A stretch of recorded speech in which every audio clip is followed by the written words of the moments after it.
Graça e paz, igreja. Heranças espirituais, heranças espirituais. Nosso coração é fechado para esse assunto.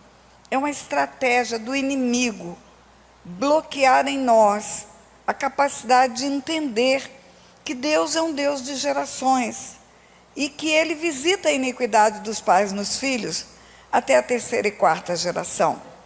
É interessante que a mesma igreja que declara versos da Bíblia, por exemplo, eu fui moço, hoje sou velho, jamais vi um justo desamparado, nem a sua descendência mendigar o pão. Fala de um Deus de gerações, fala de um Deus de descendência. Fala, sua descendência será socorrida, mas a descendência do ímpio será exterminada. É o mesmo Salmo. É o Salmo 37 que fala isso. Deus é um Deus de descendência. Aonde que ele escreveu que ele visitaria a iniquidade dos pais nos filhos, até a terceira e quarta geração? Em que lugar da Bíblia? Ele escreveu nos 10 mandamentos. Nós não temos nenhuma dificuldade em entender que os 10 mandamentos continuam valendo. Não temos nenhuma dificuldade para entender que matar continua sendo um pecado que vai levar o homem para o inferno. Adultério, idolatria, desonra pai e mãe, nós não temos dúvida disso. Mas quando chega nesse versículo, que também está nos 10 mandamentos, nós dizemos que ele não existe mais, que ele já passou. E a realidade das famílias mostra que ele não passou. A realidade das famílias mostra que há uma repetição de problemas, de pecados, consequências geracionais de pecados. Numa mesma família, você vai ver históricos de mortes prematuras, enfermidades graves, suicídios, e não tem muita explicação.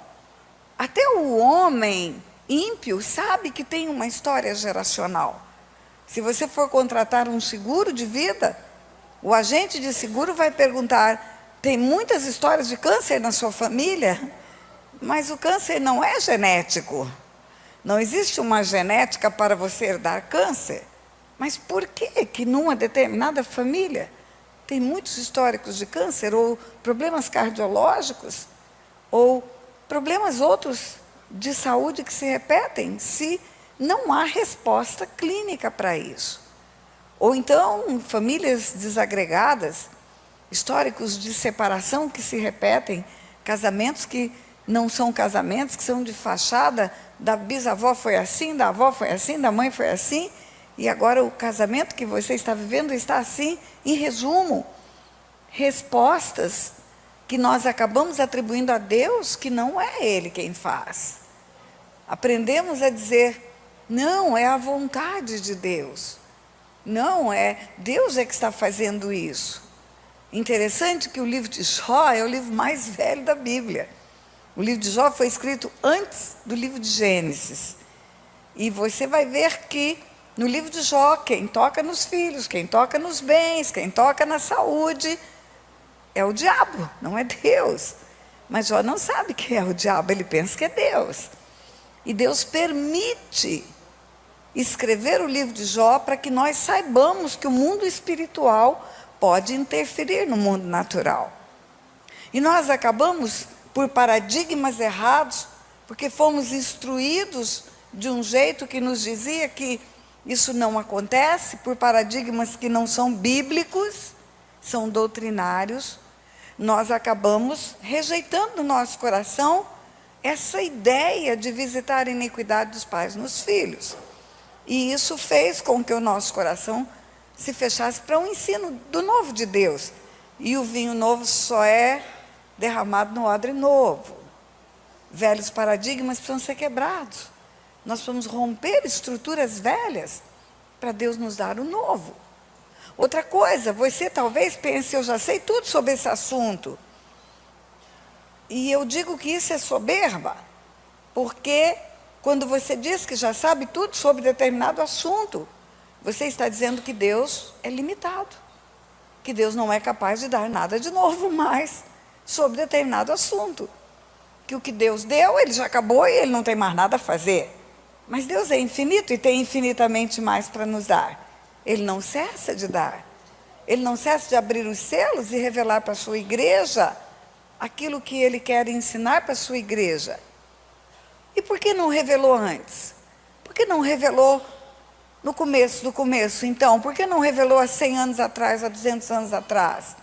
Porque Deus faz conosco como nós fazemos com os nossos filhos. Ele é amoroso, Ele é cuidadoso, Ele é paterno.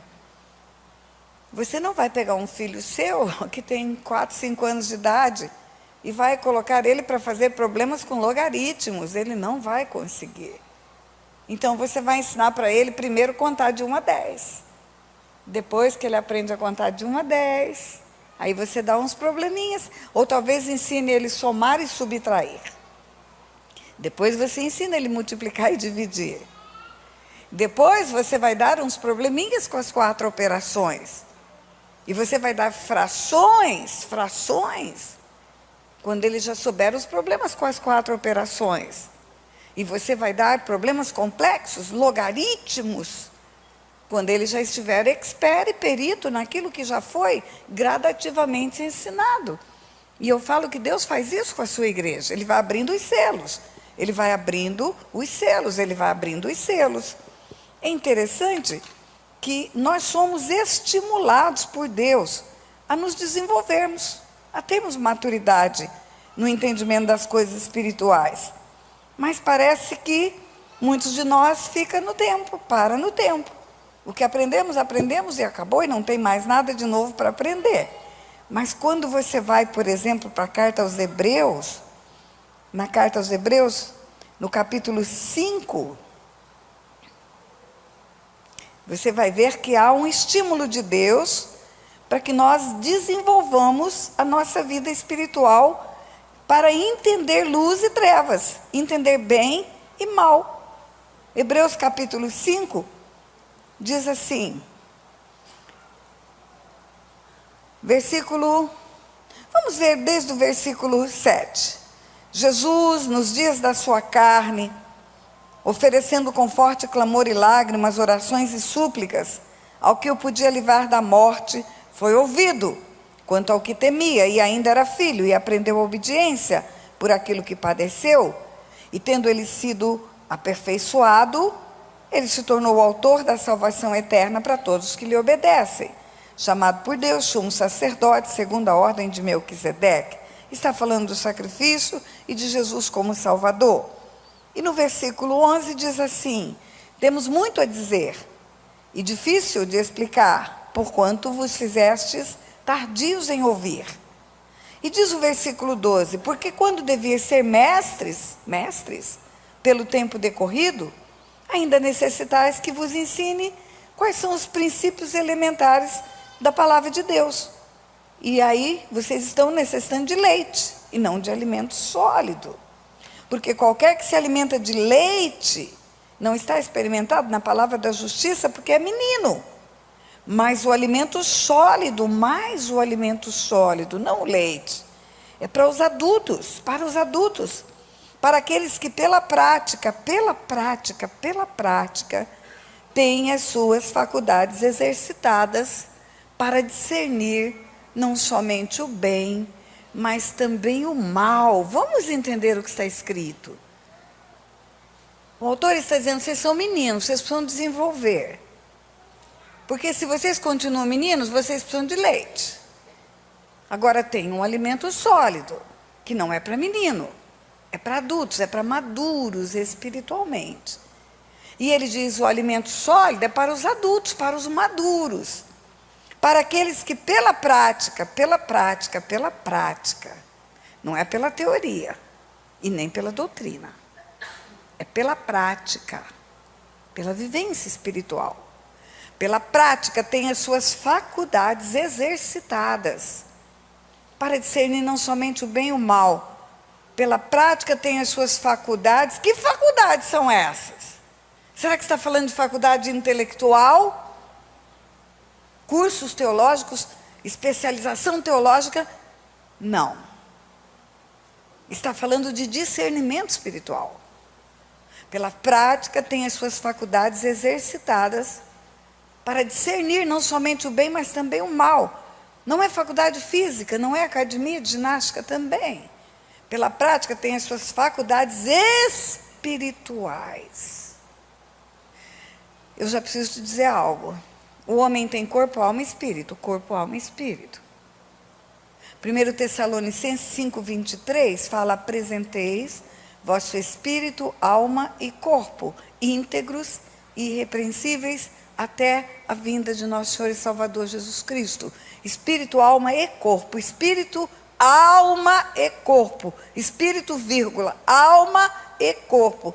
São coisas diferentes. Há uma tricotomia no homem. O homem tem alma e espírito.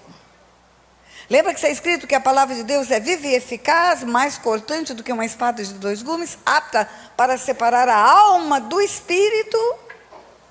Você se lembra de Ana? Querendo um filho, Samuel, 1 Samuel conta. Ana chega ao sacerdote, vai chorar diante do altar, e o sacerdote pensa que ela está embriagada, e Ana fala: não, eu não bebo vinho nem bebida forte. Eu sou uma mulher de alma atribulada e de espírito angustiado. Alma e espírito são coisas diferentes. O homem tem corpo, alma e espírito. Corpo é o que você vê. É o que está visível para você. Até aparece nas entranhas, nas ultrassonografias, tomografias. A alma é uma porção sobrenatural também, mas que foi formada por Deus para fazer do homem alma vivente e relacionar-se na horizontal. A alma é uma porção que temos para relacionar uns com os outros. Quando lá no Éden, Deus fala: não é bom que o homem viva só. O homem não estava só. Deus conversava com o homem na viração do dia. Como é que alguém está só se tem Deus conversando com ele? Quando Deus fala: não é bom que o homem viva só, Ele está falando de outros seres como ele. Esposa, filho, amigos. Não é bom que o homem viva sozinho, como homem na face da terra. Tem que ter outros homens. A nossa alma é a nossa porção, onde está as nossas emoções, estão as nossas emoções. É na alma que temos tristeza, alegria, choro, sonhos. Amamos, ficamos bravos. Na nossa alma também está o nosso intelecto.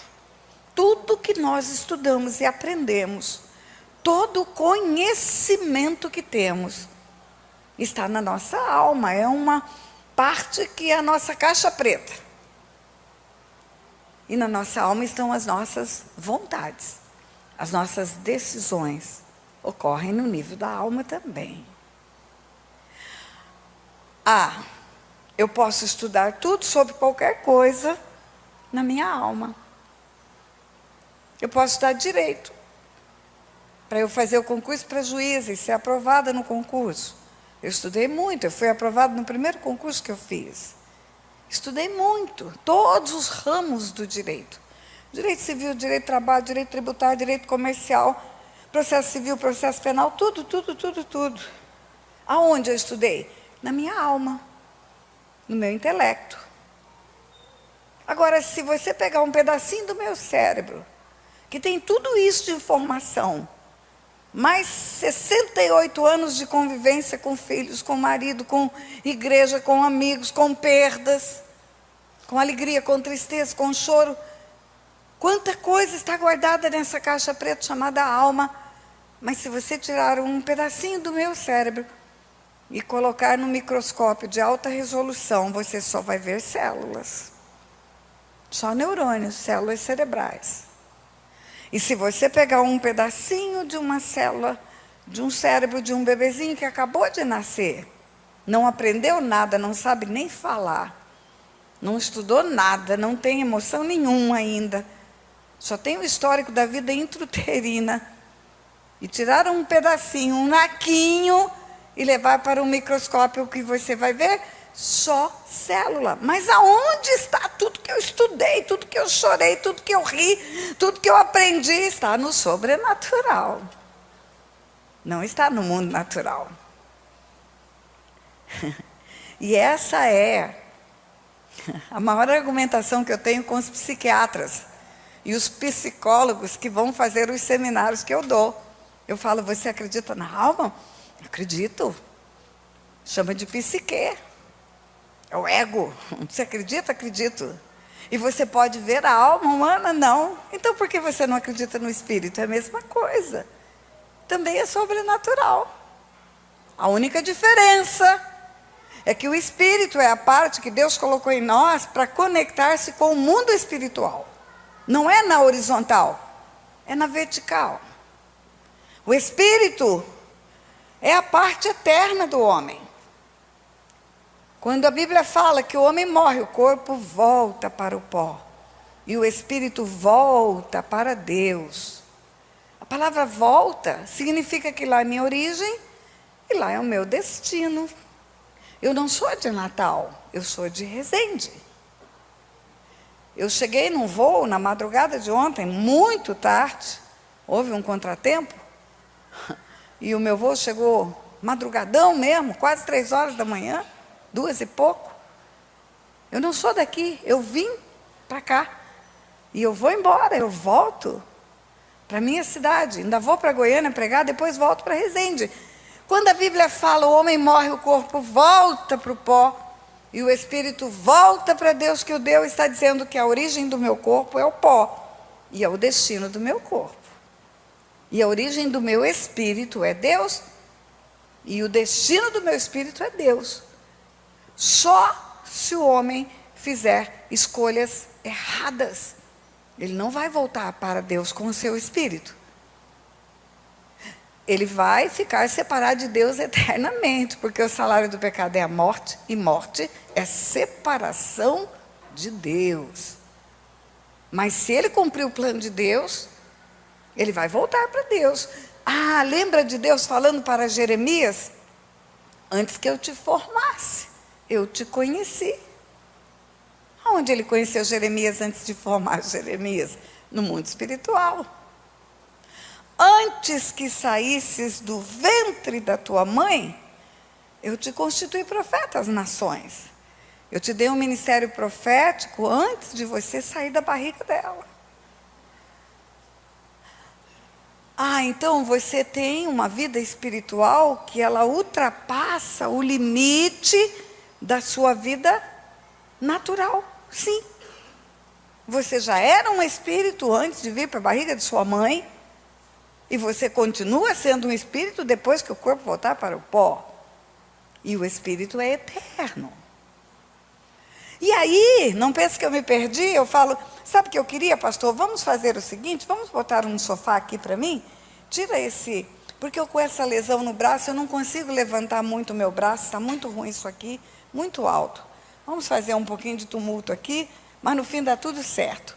Aí me traz aquela mesinha lateral ali, que tem rodinha também. Eu estou dodói, por isso que eu estou assim meio enjoada, viu?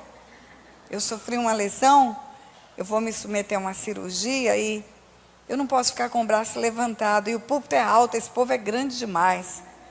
Aqui eu acomodo meu braço aqui, ó, dá certinho, viu? Eu estou com a lesão aqui, não posso fazer esse movimento. Tá bom assim, pastor? Isso, aí põe a mesinha aqui, põe a água na mesinha, isso. Obrigada, ficou perfeito. Perfeito. Aí, se eu entendo que eu tenho corpo, alma e espírito, e se eu entendo que o meu intelecto está na minha alma, eu vou entender a diferença entre conhecimento e discernimento espiritual.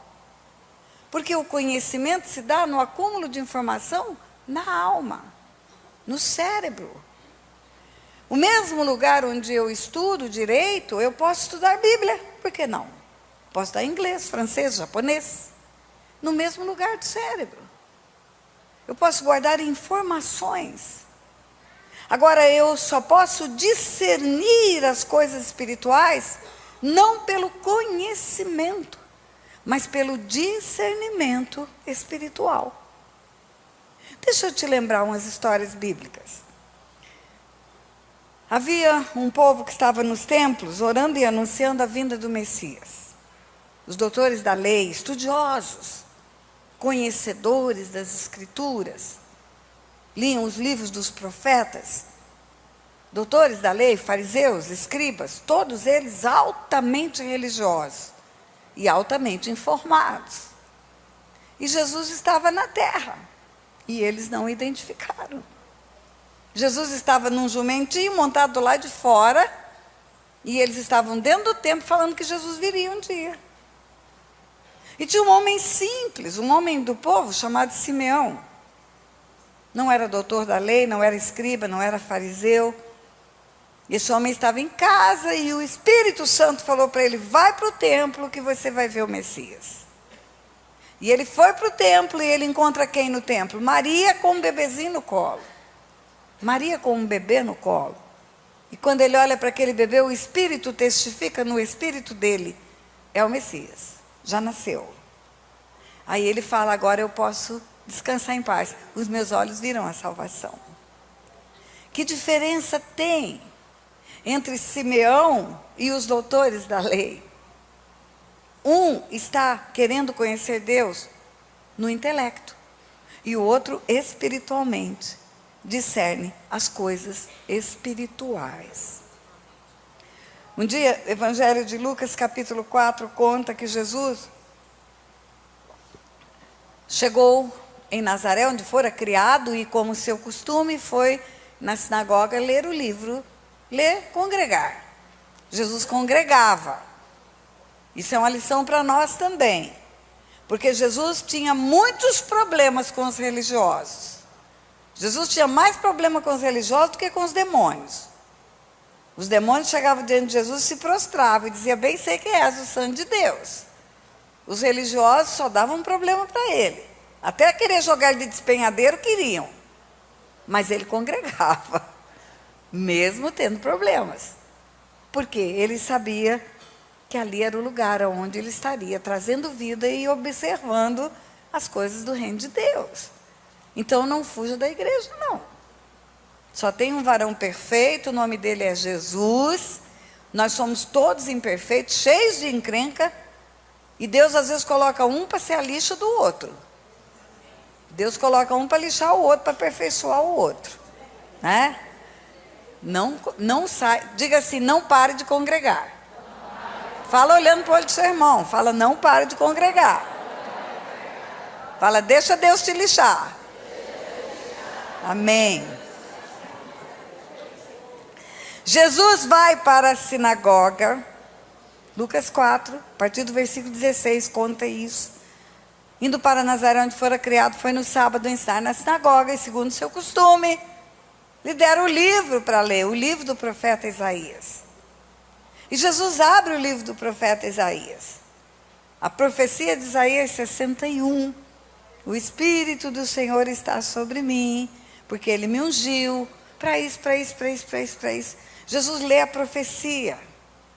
Essa profecia foi escrita 700 anos antes daquele dia.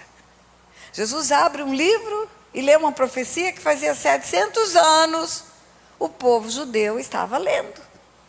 Geração após geração lia a profecia. O Espírito do Senhor está sobre mim, o Espírito do Senhor está sobre mim. Era o anúncio do ministério dele. Era o anúncio que lá no Jordão, a voz do Pai seria ouvida dizendo: esse é o meu Filho amado. O Espírito desceria como pomba. O Filho estaria na terra, a Trindade estaria junto agora. Ia começar o ministério dele, só ali começa o ministério dele. Quando ele recebe o Espírito no Jordão. Só ali a autoridade vem do céu para a terra. Só depois dessa descida do Espírito ele pôde se encontrar com o diabo para ser tentado.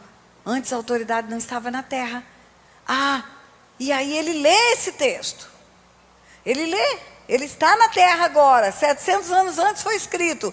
Fazem 700 anos que anuncia a vinda dele. Ele está na terra. E ele lê o texto. Quando ele termina de ler, ele fecha o livro, ele olha para a congregação. E ele fala: hoje se cumpriu a escritura que acabais de ouvir.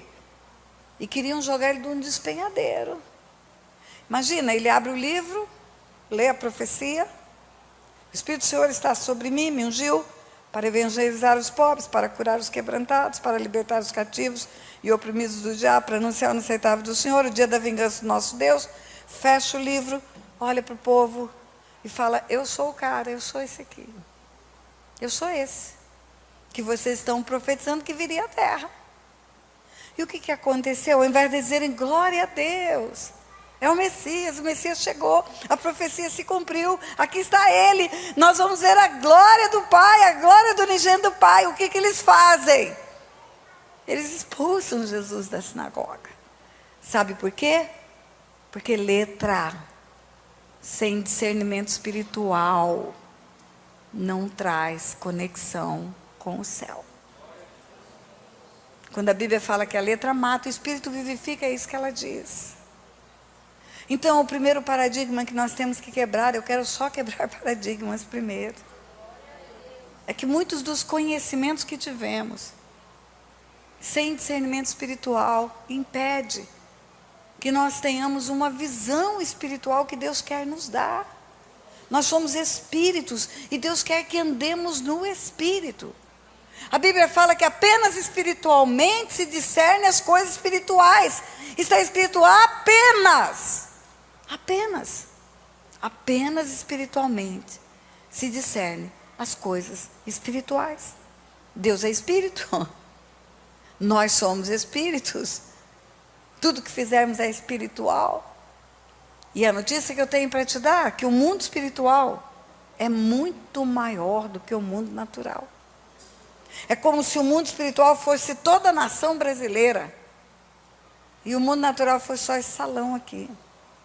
O mundo natural é pequeno perto do mundo espiritual. E a influência do mundo espiritual no mundo natural é real. Por isso aprendemos: a luta não é contra a carne e o sangue. A luta é no mundo espiritual. Então, o primeiro paradigma que temos que quebrar é abrir o nosso coração para o novo de Deus. Queridos, eu estou falando do que eu precisei viver. Todos os conceitos e preconceitos que eu tinha, eu tive que jogar fora. Eu tive que falar: Deus, me ensina o que o Senhor quiser. Eu estou disposta a aprender o novo, porque o Senhor não acabou. O Senhor tem mais e tem infinitamente mais para nos dar do que pedimos ou pensamos. Amém, igreja? O outro paradigma que nós precisamos quebrar é que heranças espirituais ou maldições hereditárias ou legados geracionais, que é tudo a mesma coisa, a gente resolve fazendo oração de quebra. Eu quebro, eu quebro, eu quebro. Eu quero dizer que você não quebra nada. Eu quero dizer que é a maldição que te quebra, é a herança que te quebra, é o mal que te quebra, você não quebra ele. As coisas no mundo espiritual, elas são regidas dentro de princípios. A confissão de pecados é que cancela pecados. Arrependei-vos e convertei-vos para serem cancelados os vossos pecados. Está escrito isso. Está escrito no livro de Atos, capítulo 3. Arrependei-vos e convertei-vos para serem cancelados os vossos pecados. Imagina uma bola de aniversário dessas que enfeitam salões, que nós fazemos festa para as crianças. Imagina que essa bola é um revestimento que te protege. Você está lá guardado, escondido, protegido por uma proteção especial de Deus. Imagine que dentro dessa bola tem uns anjos com você. Porque a Bíblia fala no Salmo 37, os anjos do Senhor acampam ao seu redor, do que os temes livre e guarda, Salmo 34.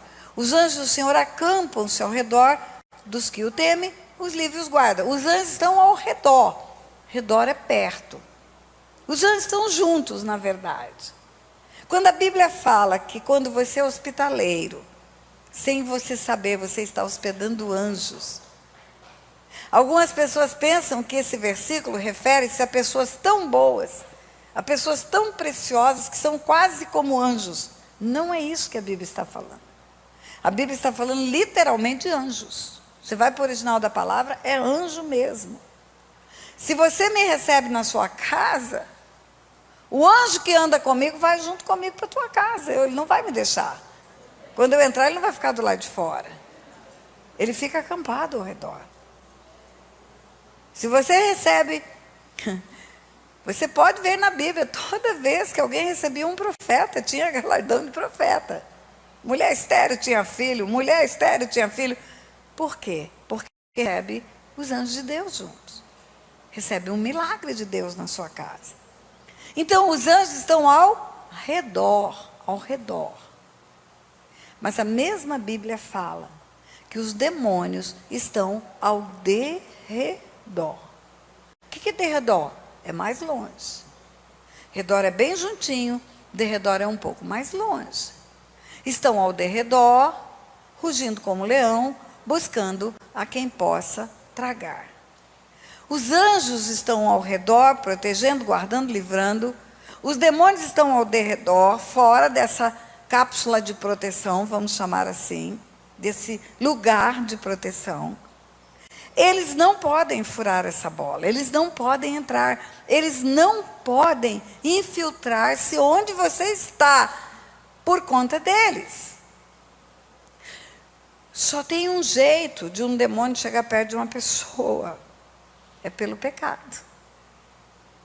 É o homem que dá lugar. Imagina uma sujeira de cachorro na varanda, e imagina moscas que vêm por causa da sujeira de cachorro. A sujeira de cachorro é o pecado que atrai. Lembra que está escrito, irai-vos, mas não pequeis, não deis lugar ao diabo. Quem dá lugar? Eu dou lugar. Sou eu que abro a porta, sou eu que convido para entrar. Sou eu que, pela transgressão à lei, abri uma janela no mundo espiritual. Alguns falam legalidade, outros falam brecha, eu digo janelas, onde o mundo espiritual pode entrar no mundo natural. E a Bíblia fala, João 10:10, o ladrão não vem senão somente para matar, roubar e destruir.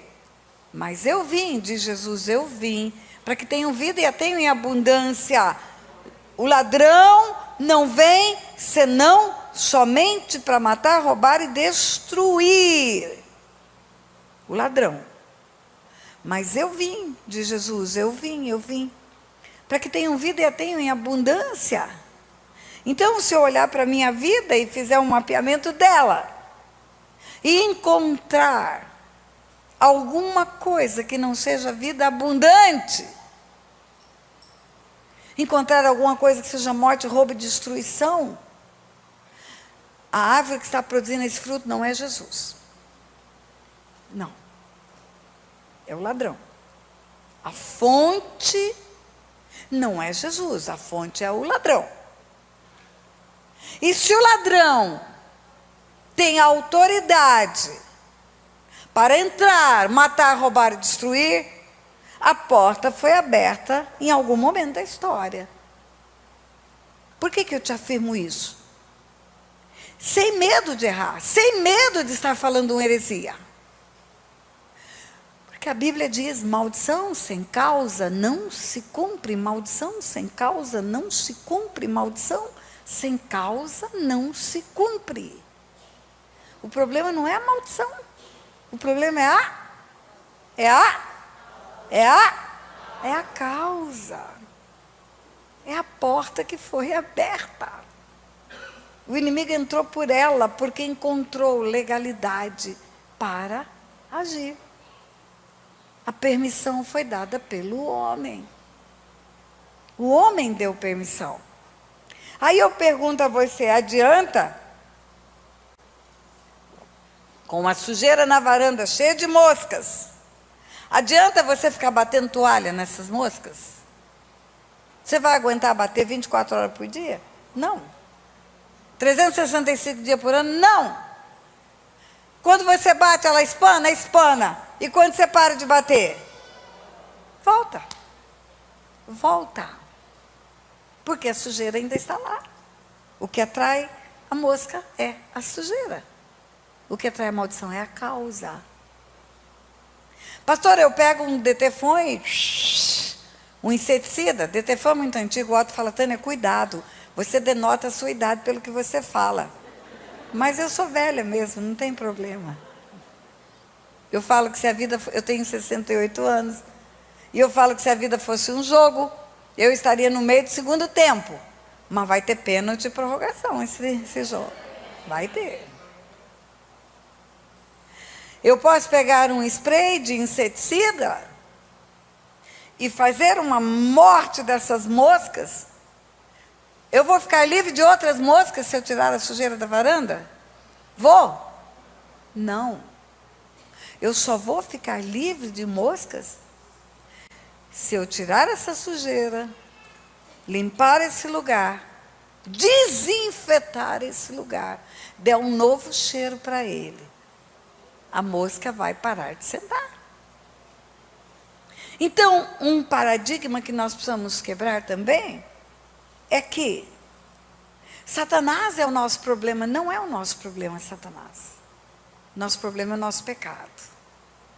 O nosso problema é a transgressão à lei de Deus. O nosso problema é aquilo que foi aberto no mundo espiritual de janela e não foi fechado. E eu tenho notícia para te dar: no mundo espiritual não se aplicam as leis da física. Leis da física só se aplicam no mundo natural. Tempo, distância, é lei da física. Eu estou distante de Resende fisicamente.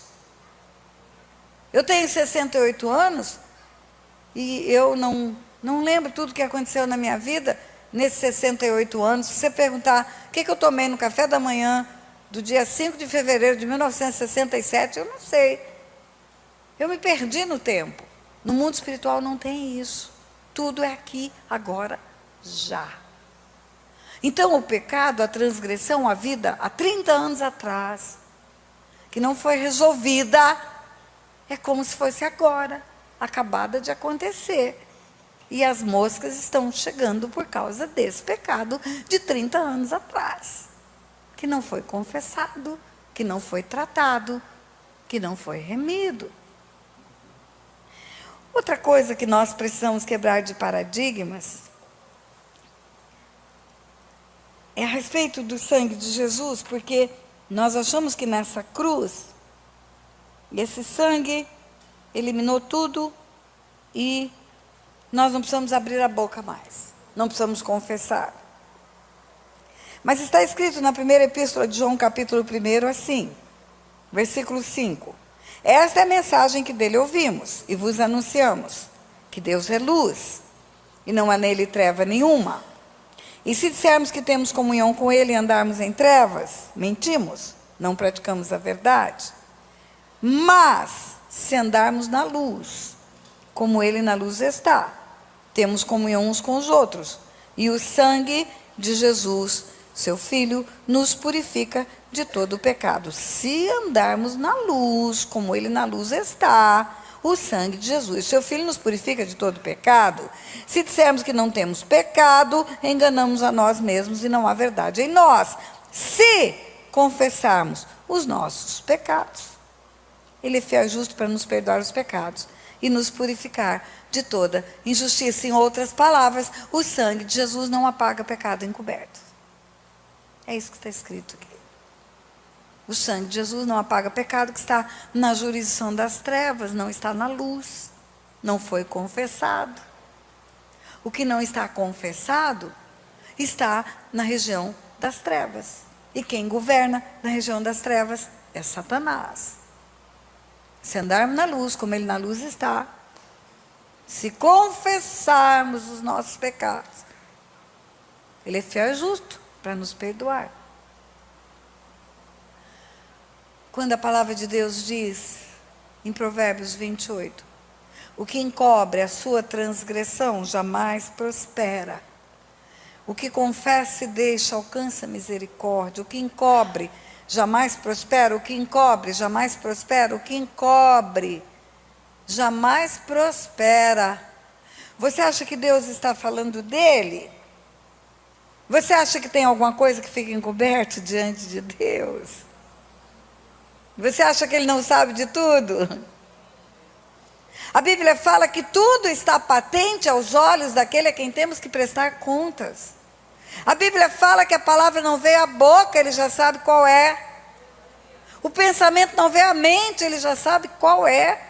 Davi, no Salmo 139, fala: Senhor, de modo assombrosamente maravilhoso me formaste, a minha alma sabe muito bem.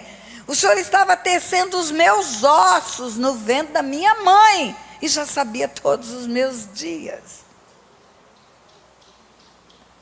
Para Deus não tem nada em oculto. E quando ele diz eu sou, ele está dizendo: eu não sou o eu fui, nem o eu serei. Passado, presente e futuro, para ele é a mesma coisa. Nós vemos com temporalidade, porque nós temos um corpo natural. No mundo espiritual não é assim.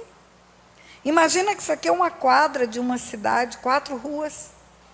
Imagina que aqui na frente, você está na janela do seu apartamento vendo os carros passarem.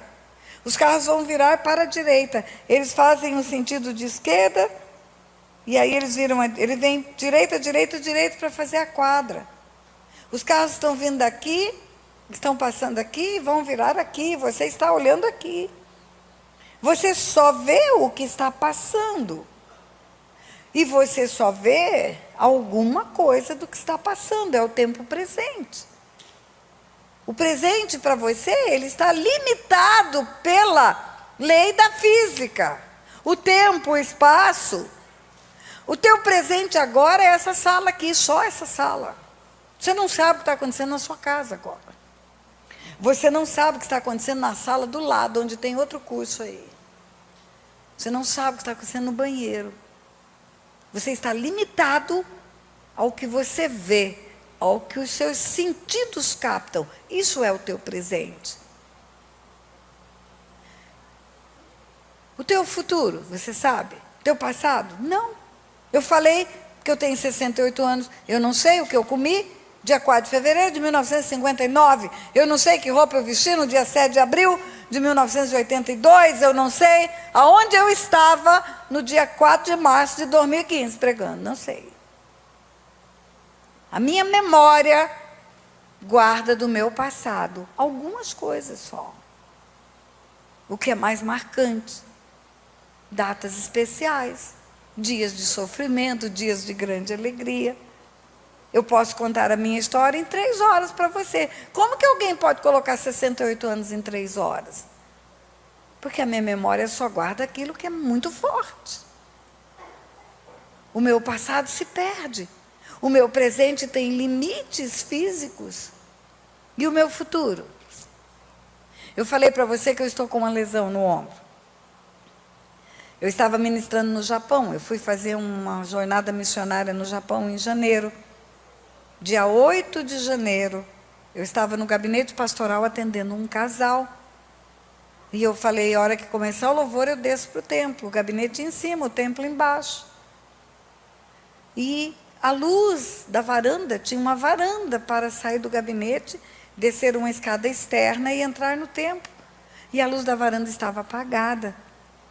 E tinha um degrau de 10 centímetros só. E eu saí com aquele casal do gabinete, segurando minha bolsa, minha Bíblia, meu iPad. E pela luz apagada eu não vi o desnível. Eu olhei e eu vi um nível só. E quando eu botei o pé achando que eu estava pisando no mesmo nível, eu despenquei. E caí em cima do ombro. E eu rompi 2 ligamentos, eu rompi 2 nervos. Nervos não, 2 tendões.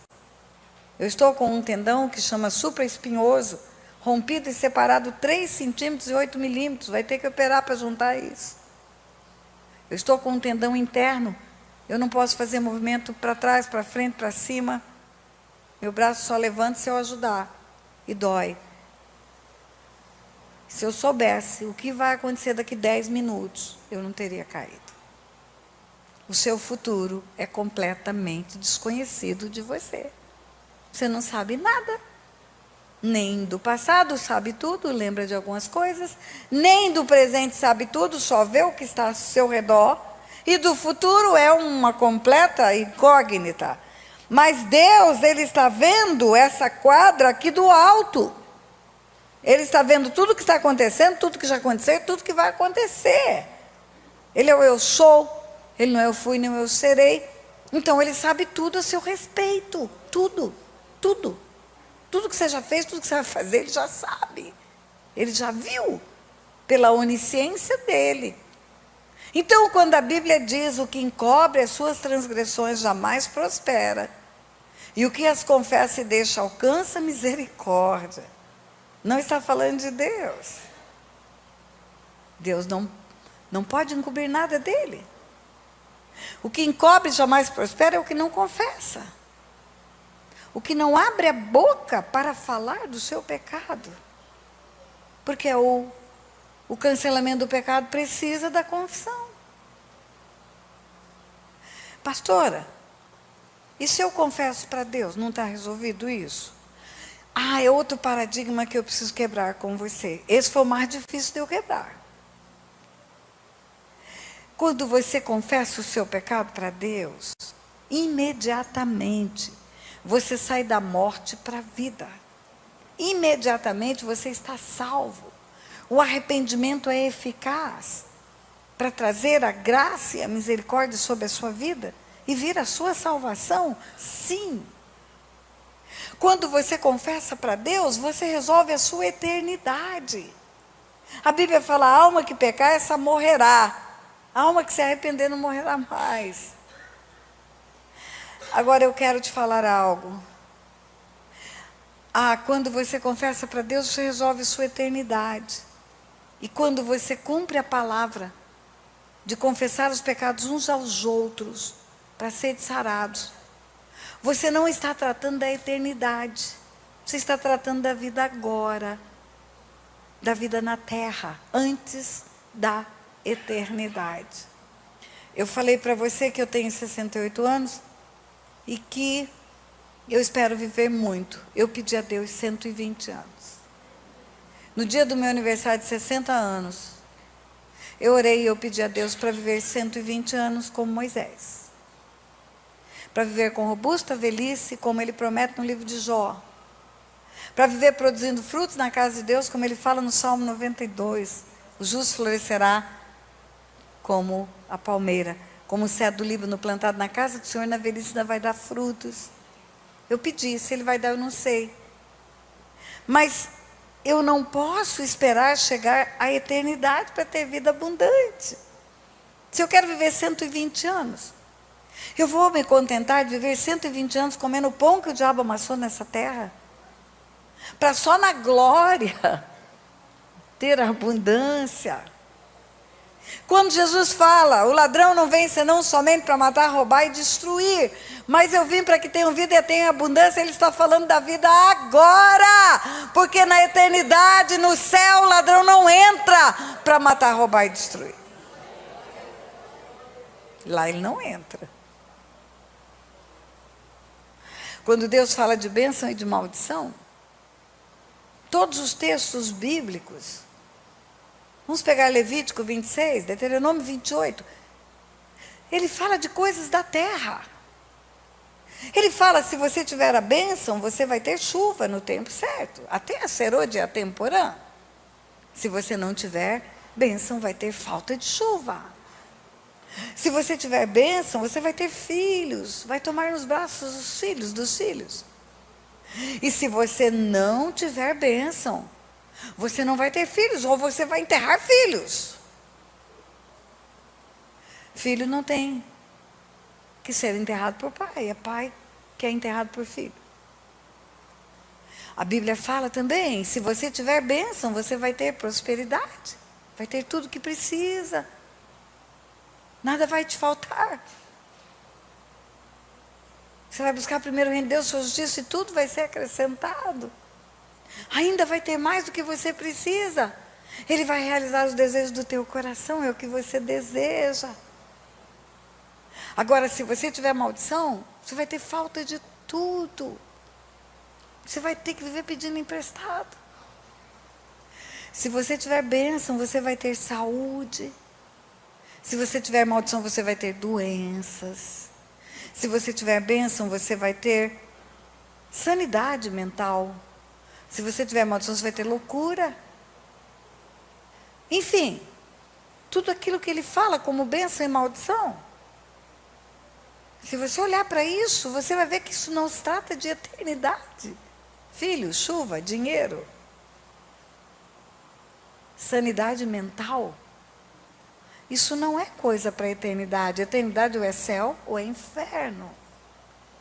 E no inferno não tem chuva nunca. Então nós temos que quebrar outro paradigma. O perdão dos nossos pecados por Deus nos dá a eternidade. A confissão dos nossos pecados na terra retira da mão do inimigo a procuração que ele tem para agir na nossa vida. Por que eu tenho que confessar o meu pecado para outra pessoa? Porque Deus estabeleceu que quando dois concordam na terra, há concordância no céu. Porque Deus deu para a igreja uma autoridade para ligar e desligar. Eu só posso concordar com o que eu sei. Se você ficar olhando para mim e não falar nada, como que eu vou concordar com você? E eu vou desligar o quê se você não abrir a boca? E quando oramos e desligamos, nós rompemos e fechamos as janelas.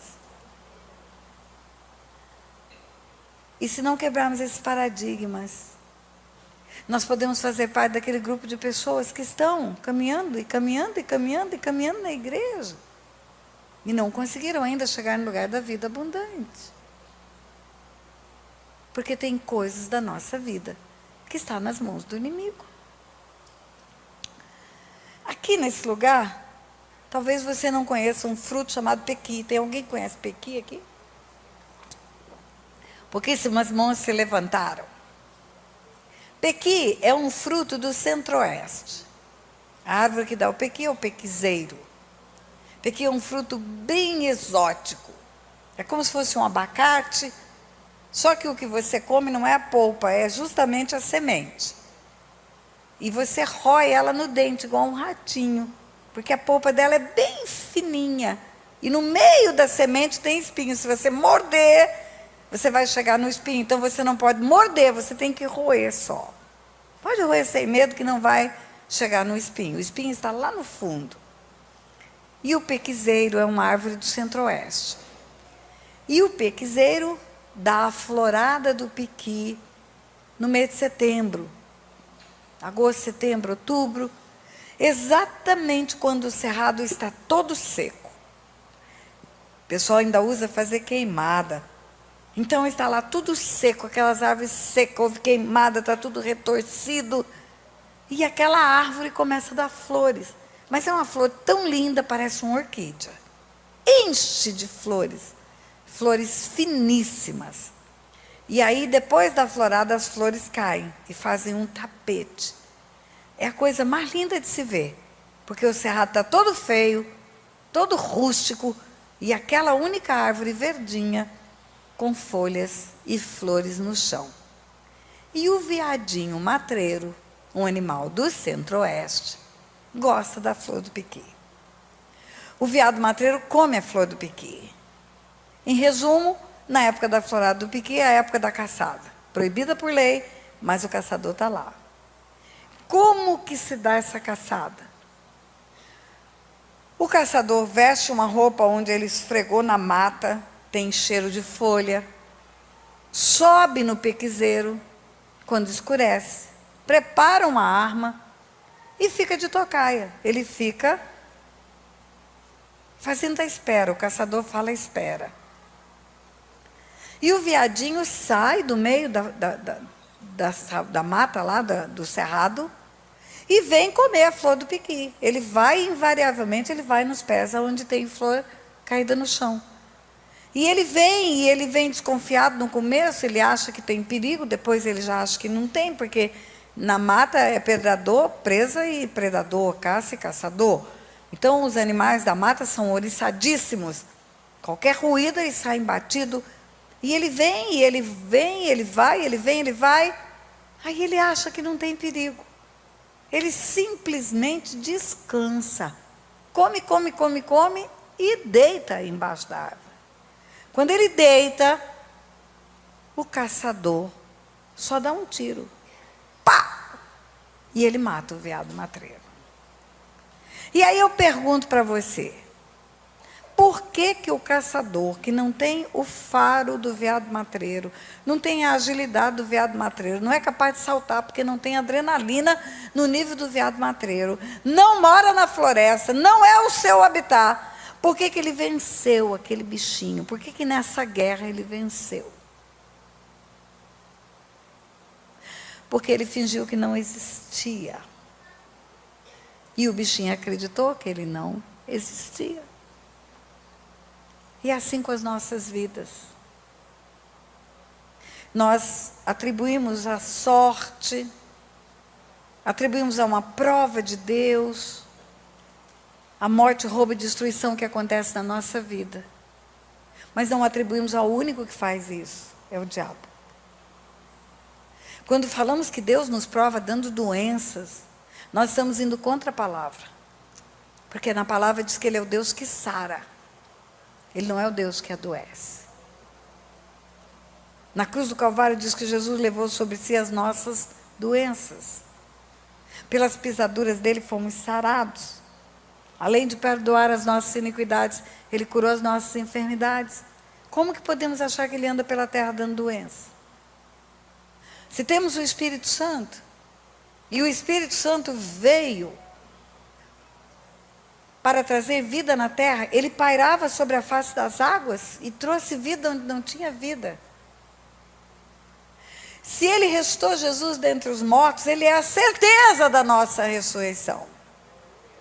Ele é o penhor da nossa ressurreição. Ele vai nos ressuscitar dentre os mortos.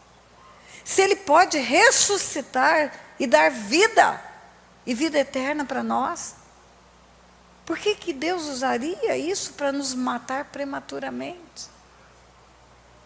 Nós precisamos olhar para a palavra como ela é. O que Deus quer nos ensinar. Eu quero quebrar mais um paradigma nesse primeiro dia. Nós escutamos assim, o que está em Cristo é nova criatura, as coisas velhas já passaram, tudo se fez novo, o que está em Cristo é nova criatura. As coisas velhas já passaram e tudo se fez novo. E usamos esse versículo erradamente. Está escrito, está. Aonde? Carta aos Coríntios. Isso não está dizendo que nós não temos mais encrencas. Isso está dizendo que nós já deixamos de ser um ser morto. E já passamos para a vida. Aquele que crê em mim, ainda que esteja morto, viverá. Nós vamos ter a vida eterna, já estamos como outras criaturas não mortas. Mas nós ainda temos umas pendências, que o mesmo Espírito que veio e nos convenceu do pecado, da justiça e do juízo, para que saiamos da morte para a vida, possa nos limpar, nos curar, nos libertar dos cativeiros. Mas não é automático. Nada é automático na cruz. A Bíblia fala que Jesus foi para a cruz para salvar o mundo. Deus amou o mundo de tal maneira que deu o Filho para salvar o mundo. Quantas pessoas tem no mundo hoje? 7,5 bilhões, mais um pouco. Os 7,5 bilhões estão salvos? Todo o mundo está salvo? Mas Jesus veio para salvar o mundo. E por que o mundo não está salvo? Porque não é automático. Só quem vai à cruz para receber a salvação, encontra essa salvação na cruz. Não é automático. Ele veio também para curar as nossas enfermidades. Pelas pisaduras dele fomos sarados. Nós não adoecemos mais. Não temos mais enfermidade? Crente tem enfermidade, sim ou não? O que fazemos quando adoecemos? Nós vamos à cruz. Meu marido luta com um câncer desde 2002. Pouca gente sabe disso. Pastor Otto já foi submetido a uma cirurgia de câncer de próstata. Pastor Otto já foi submetido a uma radioterapia, porque 5 anos depois voltou a doença. Pastor Otto agora está sendo submetido a uma sessão de terapia hormonal, porque 5 anos depois voltou a doença. E todas as vezes que ela dá sinal de recidiva, sabe o que nós fazemos? Nós vamos para o médico, porque nós entendemos que a medicina é uma dádiva de Deus, mas nós oramos, e oramos, e oramos, e oramos, e Deus faz o que surpreende os médicos. Ele fez um exame, ele estava com um nódulo periretal de 1 centímetro de diâmetro, um tumor, como se fosse uma metástase. Nós oramos, oramos, oramos, no próximo exame sumiu o tumor. Todas as vezes que adoecemos, nós vamos à cruz. Não é automático, igreja. Não é automático. Não é automática, a cruz não é automática. Você lembra de Jesus, de aldeia em aldeia, de cidade em cidade, curando todas as pessoas que iam a Ele? Todas. Mas para todas as pessoas ele perguntava, o que você quer que eu te faça? Ele podia chegar nas aldeias,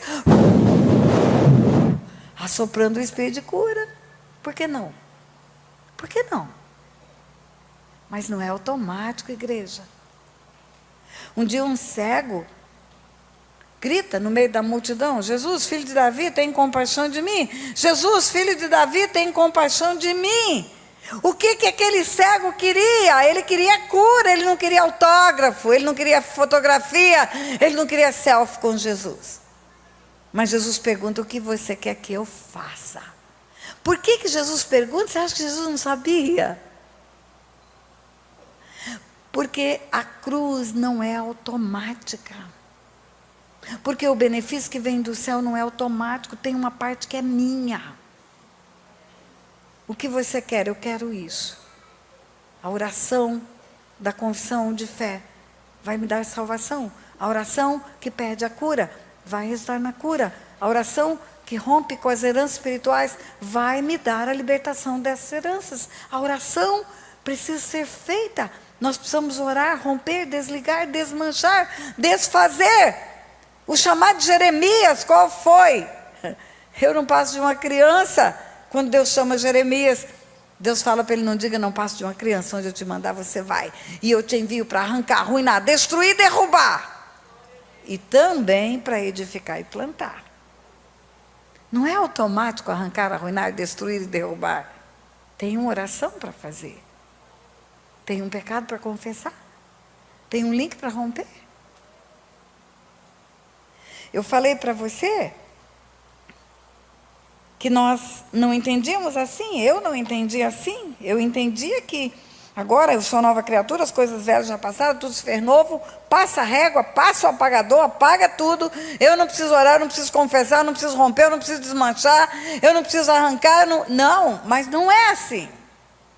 Você se lembra que eu falei para você que é na carta aos Coríntios que está escrito que quem está em Cristo é nova criatura, as coisas velhas já passaram, tudo se fez novo? É para qual igreja que foi escrita essa carta? Para a igreja de Coríntios. E a igreja de Coríntios era uma igreja que já estava com o pé no céu, não tinha mais problemas, as coisas velhas tinham passado, tudo era novo naquela igreja. A igreja de Coríntios é a igreja de maior encrenca da Bíblia. É a mesma igreja. Eles estavam em Cristo? Estavam. Mas eles tinham que fazer algumas coisas ainda.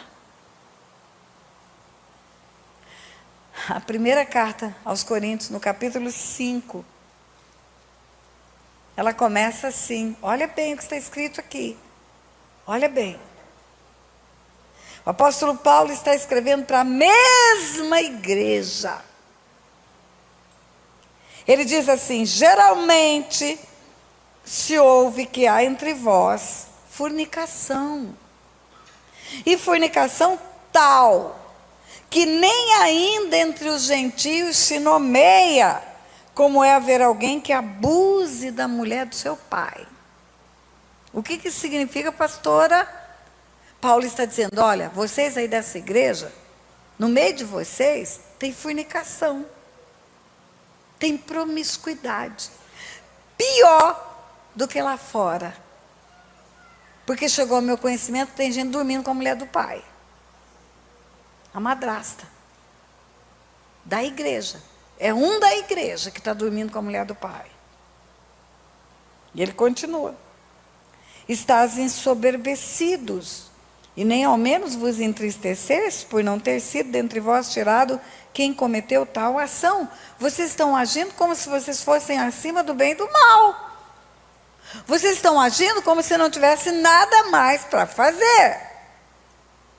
E ele diz assim, eu, na verdade, é o apóstolo Paulo que está falando, eu, na verdade, ainda que ausente no corpo, ele não estava em Corinto, por isso que ele diz isso, mas presente no espírito, já determinei como se estivesse presente. Paulo está ausente, ele não está em Corinto. Mas ele diz, eu estou presente no espírito, porque Paulo sabe que no mundo espiritual não existe distância. Eu posso concordar com uma pessoa lá nos Estados Unidos em oração. E quando dois concordam na terra, concordância no céu. Não existe distância no mundo espiritual. Paulo diz, eu na verdade, ainda que ausente no corpo, mas presente no espírito, já determinei, como se estivesse presente. Determinei o quê? Que esse cara, que o que tal ato praticou, em nome de nosso Senhor Jesus Cristo, juntos, vós e o meu espírito, vamos concordar, ele está dizendo espiritualmente, vamos concordar em nome de Jesus. Pelo poder de nosso Senhor Jesus Cristo, vamos concordar o quê? Versículo 5. Que esse que tal ato praticou, seja entregue a Satanás, para destruição da carne, para que o espírito seja salvo no dia do Senhor. Diga assim, igreja, olha para mim e diga ai, ai, ai. Diga ai, ai, ai outra vez. Paulo está dizendo o quê? Paulo está dizendo, igreja, chegou ao meu conhecimento que no meio de vocês tem um crente que está fazendo tanta encrenca de promiscuidade, que está dormindo com a mulher do pai. Está aí no meio de vocês. E ele é crente. É uma fornicação gospel que ele está fazendo. E nós temos que fazer alguma coisa. Nós vamos orar. Eu não estou aí, mas eu oro e vocês concordam com a minha oração. Nós dois, em nome de Jesus, vamos orar. Nós vamos orar em nome de Jesus, ele diz. Nós vamos linkar no mundo espiritual, nós vamos concordar no mundo espiritual. Que esse cara que está fazendo isso, seja entregue a Satanás. Igreja, vamos entregar ele para o diabo, em outras palavras. Para que ele, na carne, tenha alguma ação demoníaca. Vamos deixar Satanás tocar nele, matar, roubar e destruir. Para que ele seja salvo no dia do Senhor. Ou seja, vamos deixar que o diabo coloque ele numa cama, que ele sofra um acidente, que ele perca as pernas. Tem criança aqui, mas eu vou falar, que ele fique broxa.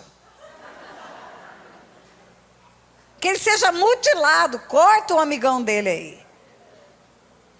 Para que ele ainda tenha salvação. Porque o que ele está fazendo, ele vai acabar perdendo a salvação. Para que igreja que está escrevendo essa carta, pastora? Para que igreja? Nós vamos quebrar paradigmas, igreja. Nós pegamos verdades que não são verdades. A verdade liberta. E conhecereis a verdade vos libertará. E a verdade vos libertará. Quando Jesus fala, eu sou o caminho,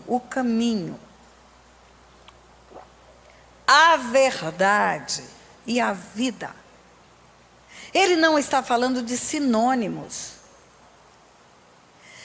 Ele não está falando que ele é o caminho e caminho é a mesma coisa que verdade, verdade é a mesma coisa que vida. Não, não, não. Ele está falando de um processo.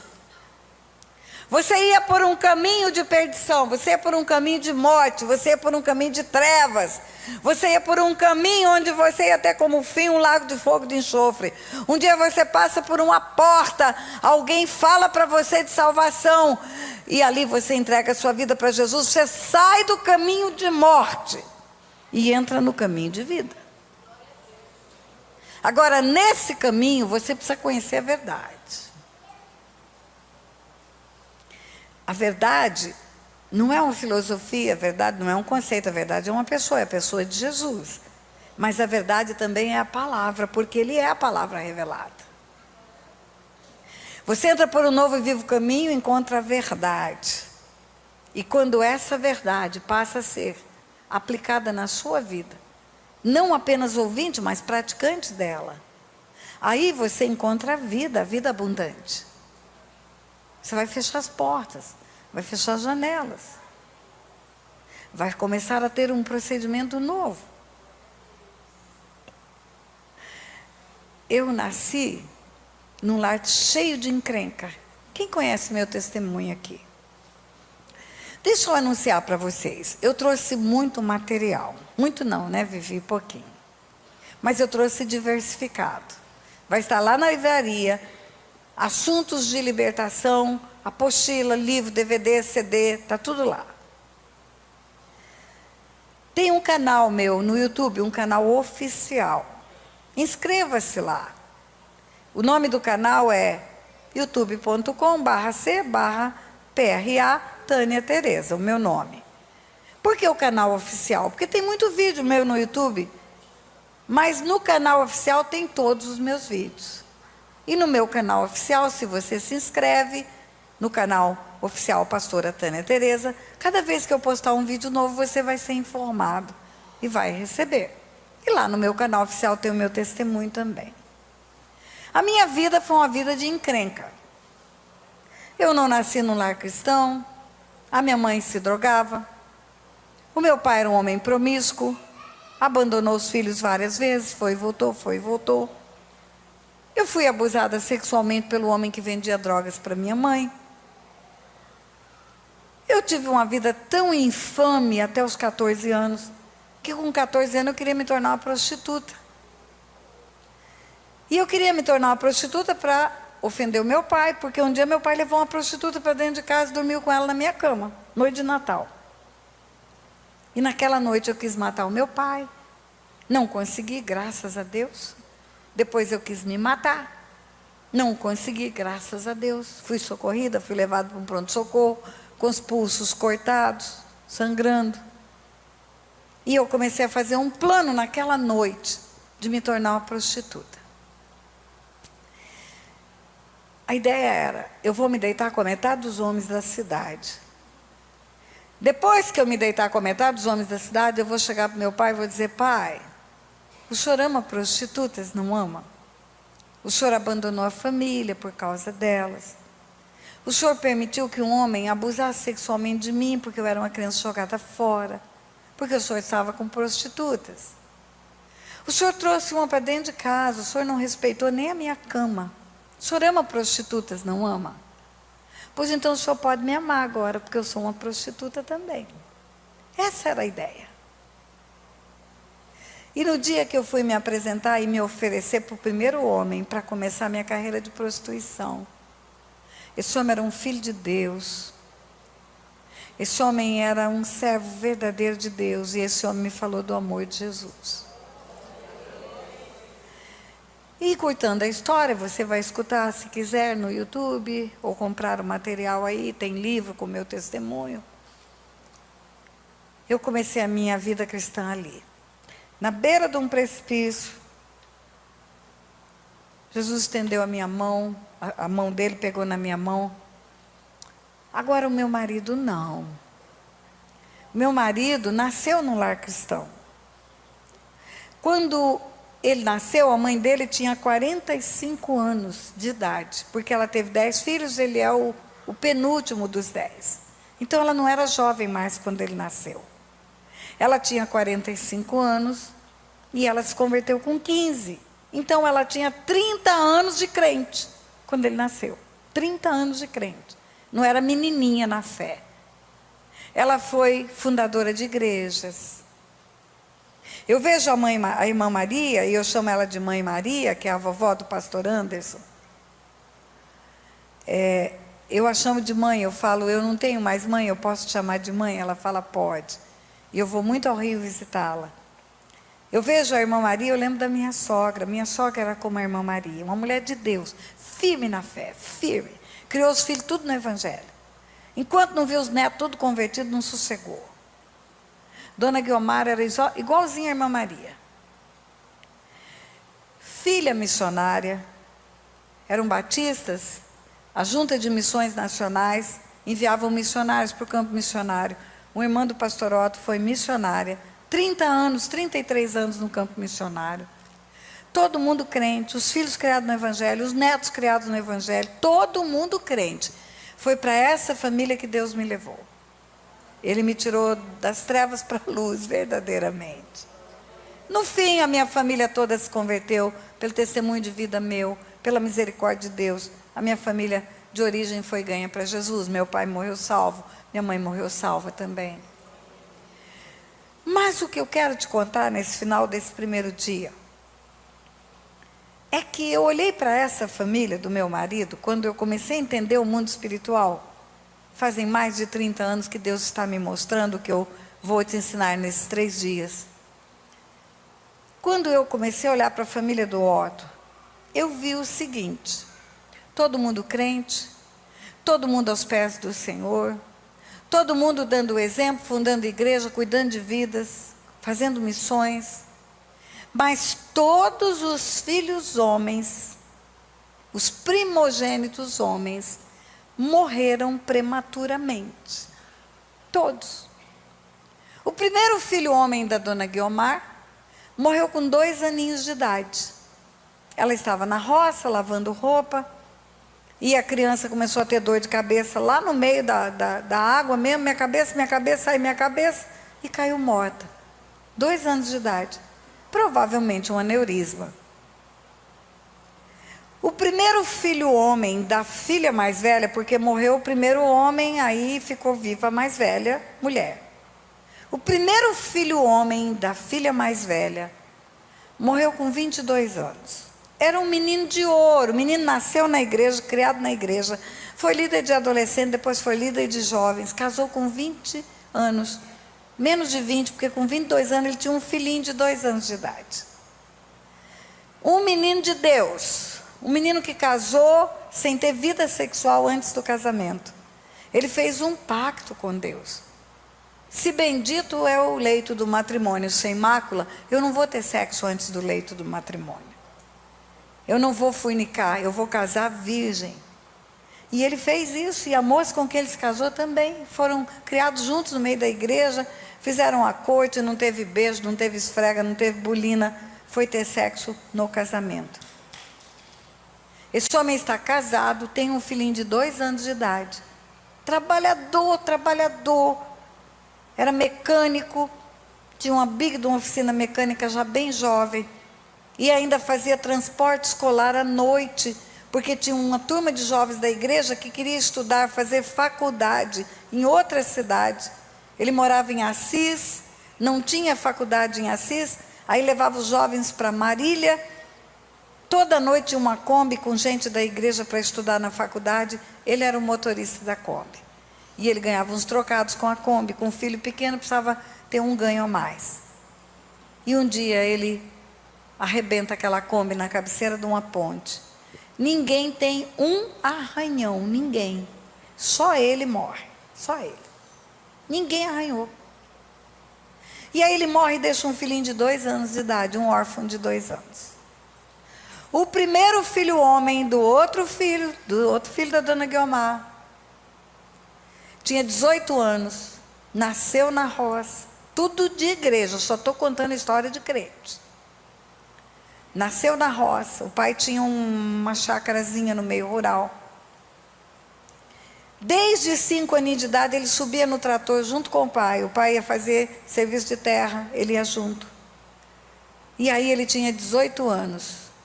O pai e a mãe estavam em viagem, estavam em Assis, a fazendinha deles era em Boituva, interior de São Paulo. Nós moramos no Rio, eu e meu marido morávamos no Rio, ainda não morávamos em Resende nessa época, nós moramos na capital 20 anos. E toca o telefone lá em casa, no Rio de Janeiro, morávamos em Jacarepaguá, para contar uma calamidade. O rapaz saiu de manhã para tratorar, para fazer um arado de terra, sozinho. Ele mesmo acordava, fazia a comida dele, levava para comer boia fria durante o dia lá no meio do mato. E o trator virou. E esse moço morreu esmagado embaixo do trator. Pela necrópsia, ele morreu por volta de 1h da tarde. Só de noite, quando ele não volta para casa, que o outro rapaz que estava junto com ele, morando na mesma casa lá, desconfia, por que ele não voltou? Essa hora já era para estar aqui. Escureceu, quando escurece o povo para de fazer o serviço da roça. Por que não veio? Deve estar quebrado o trator, algum problema ele teve, está lá consertando o trator, porque ele era mecânico também. O rapaz pega um cavalo, vai lá, encontra o trator virado e aquele moço morto há horas embaixo do trator. Queridos, foi um horror, porque nós morávamos no Rio, aí telefona para a gente, nós temos que vir do Rio até chegar em Boituva, já era tarde da noite, para tirar aquele corpo debaixo daquele trator, para levar para o necrotério, para preparar, para levar para entregar para a família ele morto lá no interior de São Paulo. Só quem passa por isso para saber o que é isso. E foi assim, até chegar em nós.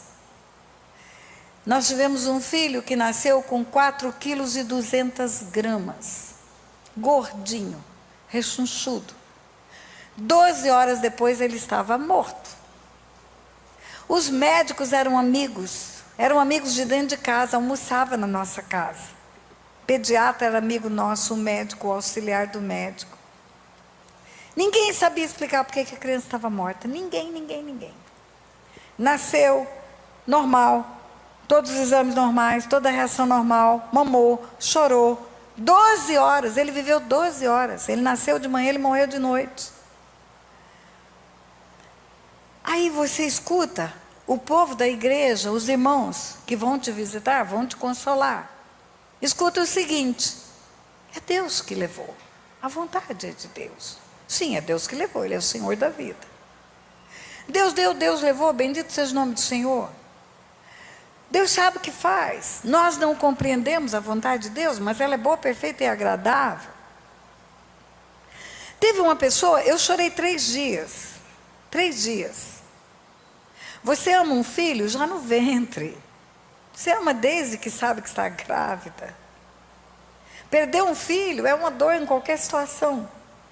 Eu chorei 3 dias, aí chegou uma pessoa, uma irmãzinha querida do coração, falou assim para mim: Tânia, você pode ter certeza que Deus livrou você de um sofrimento maior. Você está achando que está sofrendo agora, mas olha para frente.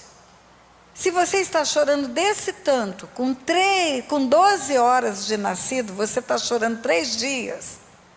Se essa criança tivesse 12 anos, o dia que o Senhor levasse essa criança com 12 anos, não 12 horas, imagina o tamanho do teu sofrimento.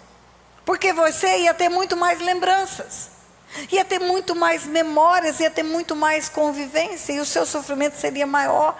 Deus está livrando você de um sofrimento maior, pode acreditar nisso.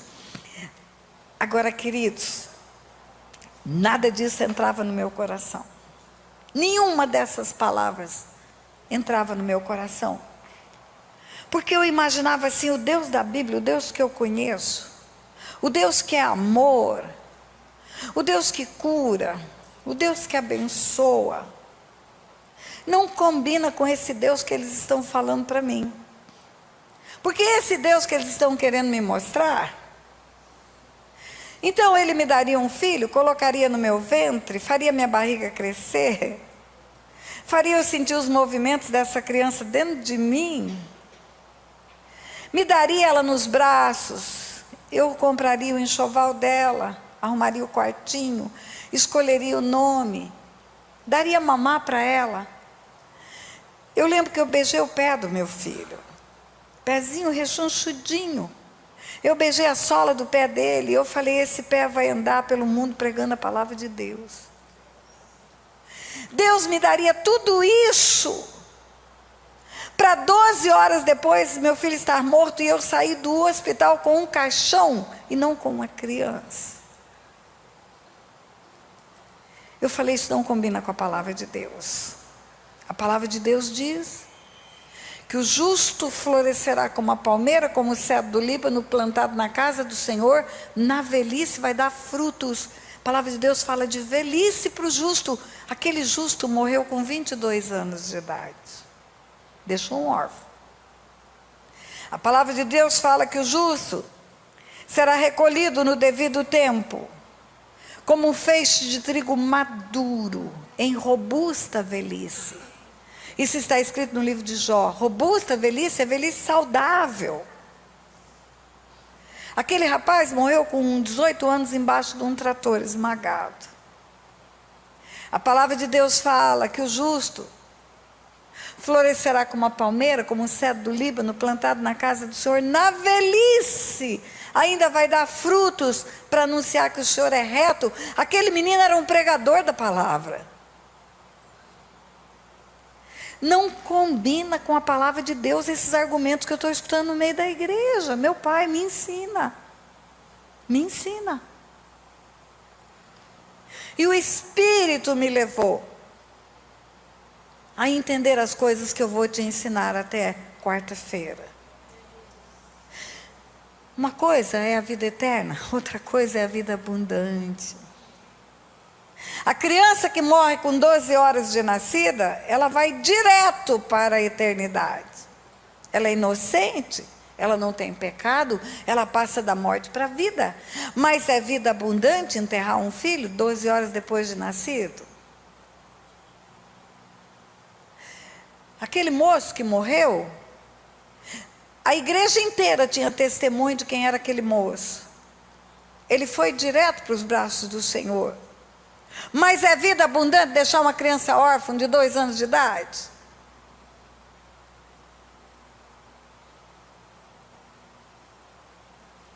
Eu comecei a entender que tem uma diferença entre salvação e vida abundante.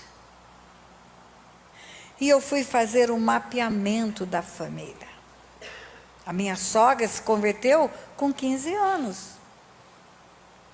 Era uma jovem, e se tinha algum pecado, foi para o altar, entregou.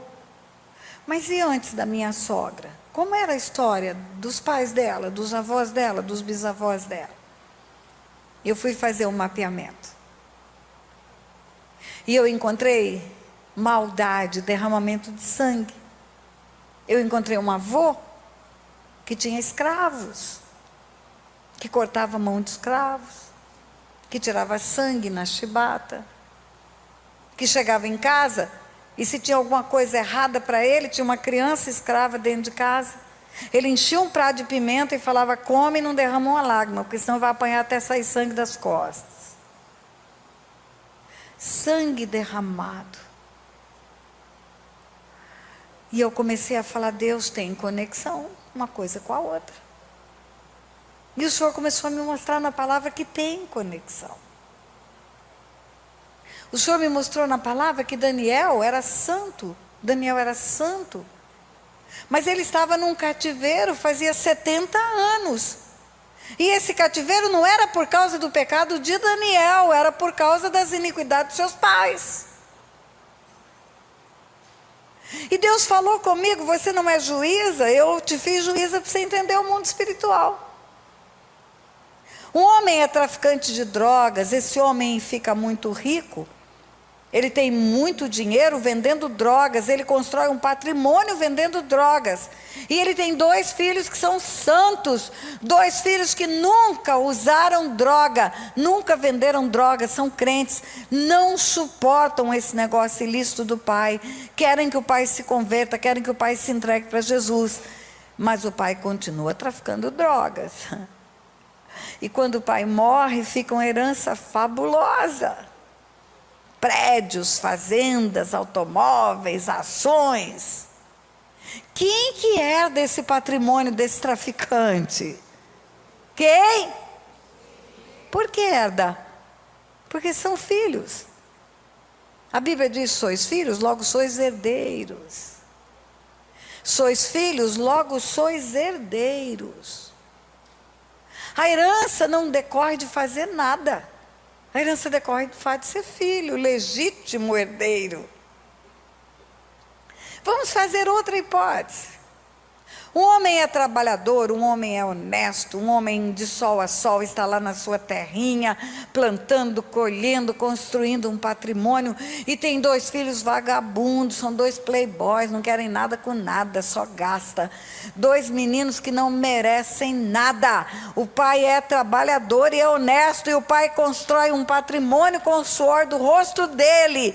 E esse homem morre, fica esse patrimônio, quem vai herdar? Por quê?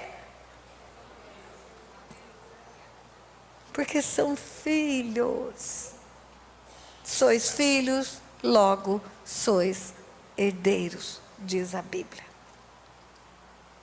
A herança não decorre de termos feito nada.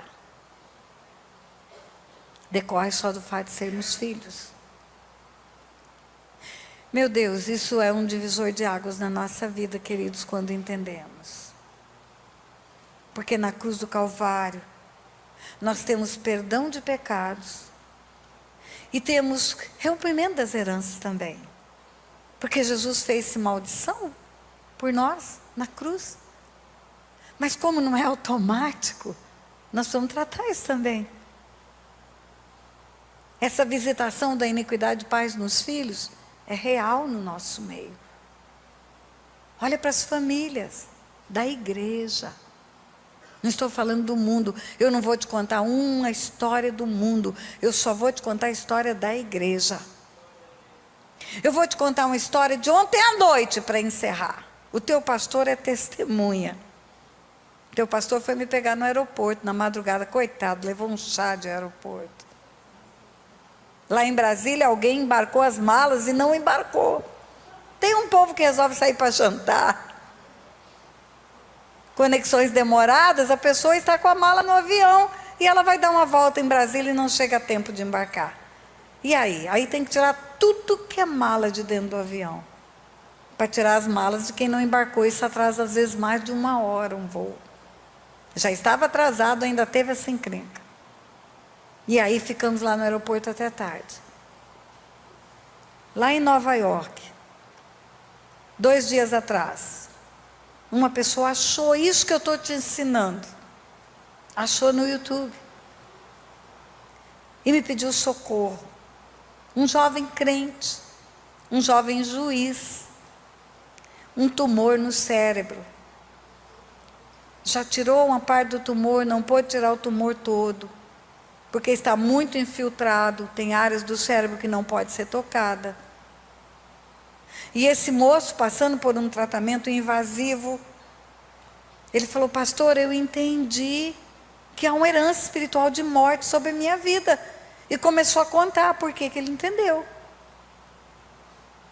E aí eu falei: nós vamos orar, você vem, ele está vindo para o Brasil, estaria vindo, já adiantou, aconteceu alguma coisa, está vindo para o Brasil, nós vamos orar, você vai fazer o SILC. O SILC é um seminário intensivo de libertação e cura, que eu faço de 2 em 2 meses lá no estado de Tocantins, 5 dias dentro de um lugar imerso, recebendo palavra e oração, recebendo palavra e oração. E ele falou: eu vou, pastora. E eu falei: nós vamos orar, você assiste o vídeo, assiste tudo, faz um mapeamento da sua família. Mas o que ele falou já me deu a entender que era herança espiritual que estava acontecendo com ele. E eu falei: nós vamos orar à distância mesmo, porque o caso é grave, o cara está internado, um tumor crescendo dentro da cabeça. Eu mando a mensagem para ele, daí uns meia hora, 1h30 depois, ele me manda uma mensagem chorando, aquelas carinhas de choro: pastora, eu já não estou falando mais, porque o tumor chega na área da fala, está infiltrado, está chegando na área da fala. E eu imediatamente entendi a gravidade. Não vou ter condição de orar com esse moço, esperar mais um dia, mais 2 dias. E eu mandei uma mensagem de voz para ele: vamos orar, você concorda em oração, mesmo sem abrir a boca. Você não pode falar amém, você não pode falar eu concordo, mas se você concordar no seu espírito, diga no seu espírito: Deus, eu concordo, bate na madeira aí da cama para eu entender que você está me ouvindo. E fizemos isso, fizemos às 3h20 da madrugada de anteontem. Ele lá no hospital, sem fala, em Nova York. E orei aqui no Brasil, oramos em concordância. Qual não foi a minha surpresa ontem, quando eu desembarco? Que eu abro as mensagens dentro do carro do pastor Anderson. Está lá a mensagem dele: pastor, os médicos estão enlouquecidos.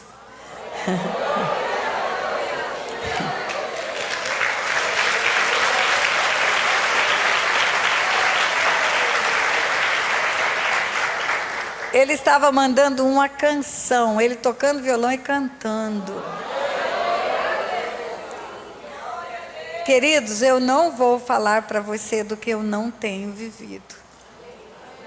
Eu não vou falar para você do que não é real. Não é história de carochinha. Todos os dias tem uma resposta de Deus dentro daquilo que Ele tem nos ensinado.